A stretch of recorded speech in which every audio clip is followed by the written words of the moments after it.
ஒரு சின்ன சின்ன நிகழ்வுனாலும் ஒரு மக்களுக்கு விழிப்புணர்ச்சிக்காக ஊட்டச்சத்துள்ள உணவுகள் எதெல்லாம் நம்ம சாப்பிடணும். வந்து பார்க்குறவங்க அதை பார்த்துட்டு, இதுதான் நம்ம ஊரில் இருக்குதே, என்னமோ புதுசாக வச்சுருக்கீங்கன்னு பார்த்தோம் அப்படின்பாங்க.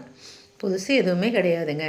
நம்ம சாப்பிட்ற உணவுகளுக்கு கார்போஹைட்ரேட் மெஜாரிட்டி அதிகமாக நம்ம எடுத்துக்கணும். அப்படிங்கிறப்ப எனர்ஜி நம்மளுக்கு அது கொடுக்கணும். நம்ம என்ன வேலை பார்க்குறோமோ அதுக்கு தகுந்த எனர்ஜி நம்மளுக்கு வேணும்.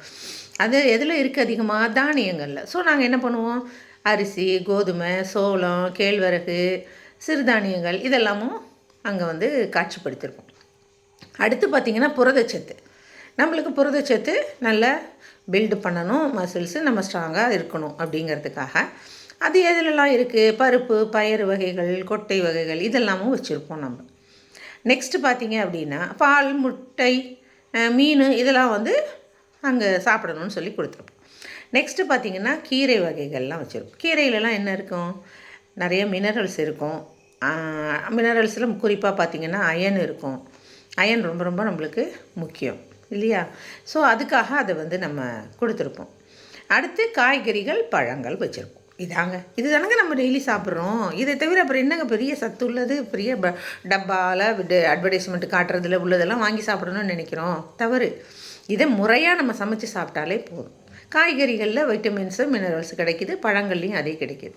ஸோ அப்புறம் நம்ம குக்கிங் மெத்தட்ஸ் சொல்லுவோம். எப்படி சமைக்கணும், எப்படி சத்து கெடாமல் சமைக்கிறது, எந்த மாதிரி உணவுகள் சிம்பிளாக சமைக்கிறது, உடல்நிலை சரியில்லையா எப்படி நீ சமைச்சிக்கலாம், நீ தான் சமைக்கணும் வேறு வழி இல்லைங்கும்போது எப்படி சாப்பிட்டுக்கலாம், சமைக்காமையே சாப்பிட்ற சத்துள்ள உணவுகள் எப்படி செய்யலாம், இதெல்லாமும் நாங்கள் அந்த எக்ஸிபிஷன் அப்போ மக்களுக்கு விழிப்புணர்ச்சி சொல்லுவோம்.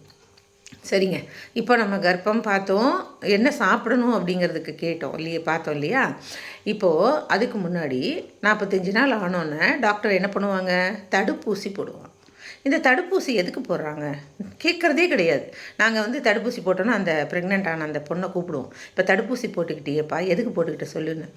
சத்துக்குன்னு சொல்லுவாங்க, இஷ்டத்துக்கு சொல்லுவாங்க. அவங்களுக்கு தெரிய மாட்டேது. கேளு, எந்த தடுப்பூசி போட்டுக்கிட்டிங்கனாலும் இந்த தடுப்பூசி எதுக்கு போடுறீங்க, எதுக்கு நல்லது, உங்கள் குழந்தைக்கு போட்டாலும் சரி, நீங்கள் போட்டுக்கிட்டாலும் சரி, கேட்கணும், தெரிஞ்சுக்கணும் நீங்கள். அது ஒன்றும் இல்லைங்க, டிடி நம்மளுக்கு அது தடுப்பூசி ரணஜன்னி வராமல் இருக்கிறதுக்காக போடுற டிடி தான் அது. அதனால நம்ம அதை போட்டுக்கிறோம். சரியா? பல வகை வேலைகள்லாம் செய்கிறோம், நம்மளுக்கு அதனால் பாதிப்பு வராமல் இருக்கணுங்கிறதுக்காக போடுறாங்க டிடி இன்ஜெக்ஷன். சரி, அப்புறம் அடுத்து முக்கியமாக என்ன பண்ணிக்கணும் அப்படின்னா, நம்ம ஹைட்டு வெயிட்டு என்னன்னு பார்க்கணும். வெயிட்டு மினிமம் 42 கிலோவாவது ஒரு பெண் இருக்கணுங்க. அப்போ தான் வந்து நல்ல ஆரோக்கியமான ஒரு குழந்தைய சுமக்க முடியும் அவளால். சரிங்களா?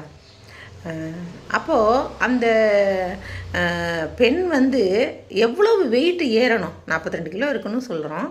அந்த கர்ப்ப காலத்தில் எவ்வளோ ஏறணும் அப்படின்னா, ஒரு 10லேருந்து 12 கிலோ வரைக்கும் வெயிட் ஏறணுங்க. உதாரணமாக 45 கிலோ இருக்காங்க கர்ப்பமாகும் போதுன்னு வச்சுக்கோங்களேன். அவங்க 55-57 கிலோ வரைக்கும் ப்ரெக்னென்சி அந்த 9 மாதத்துக்குள்ளே வெயிட்டு ஏறணும். ஃபஸ்ட்டு 3 மாதத்துக்கு வெயிட்டு ஏறாதுங்க. ஏன் ஏறாது? நிறைய வாந்தி, டயர்டாக இருக்குது, மயக்கமாக இருக்குது, சாப்பிட பிடிக்கலை, உமட்டுது. ஸோ அவங்களுக்கு கெயின் இருக்காது அவ்வளோவா.